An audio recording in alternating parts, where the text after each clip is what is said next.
जी भैया, नमस्ते नमस्कार प्रणाम। हम आपका छोटा भाई राइटर सतीश भाई थे। भैया आप हमारे चैनल में नए हैं तो सबसे पहले हमारे चैनल को सब्सक्राइब कर ले और साथ में बेल आइकन बटन दबा दे ताकि जो भी नोटिफिकेशन अपलोड करूँ तो आप तक पहुंच जाए। तो भैया आज का फुल एंड फ्री शॉर्ट गीत लेके नहीं आप सके, इसमें काफ़ी बवाल मैटर है। तो अगर आप लोग को हमारा वीडियो अच्छा लगेगा तो लाइक कीजिएगा वीडियो को और कमेंट करके बताइएगा कि मैटर कैसा है। तो चलिए जो सॉन्ग लाया हूँ वो सुनाता हूँ, तब तक के लिए बाय। फर्स्ट मुखरा है, कोसिया कुरबारे यौरी उखिया हो, अला द पिया जाके हटिया हो।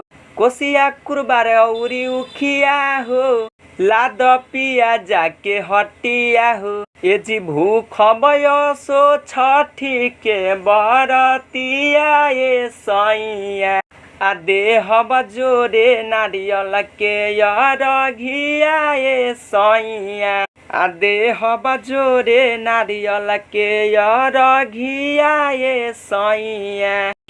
फर्स्ट अंतरा है, छठी माई के जे भी पूजे होला बेरा पार हो, ऊ नहीं के दया दृष्टि से खुशबा परिवार हो। छठी माई के जे भी पूजे होला बेरा पार हो, ऊ नहीं के दया दृष्टि से खुशबा परिवार हो।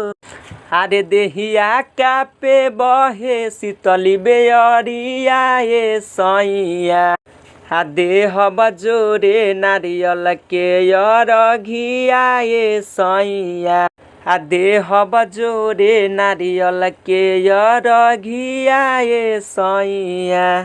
दूसरा अंतरा है नाम वाला, बान्ही मथ पगरिया दौरा धल अपना माथे, देवरु दुलरुआ मनीष लक्ष्मी चली हे साथे।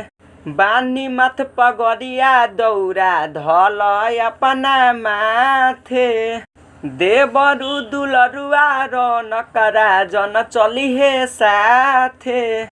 राइटर सतीश पर फेर दी नजरिया ये मैया, देह बजोरे नारियल के यरघिया ये मैया, देह बजोरे नारियल के यरघिया ये मैया।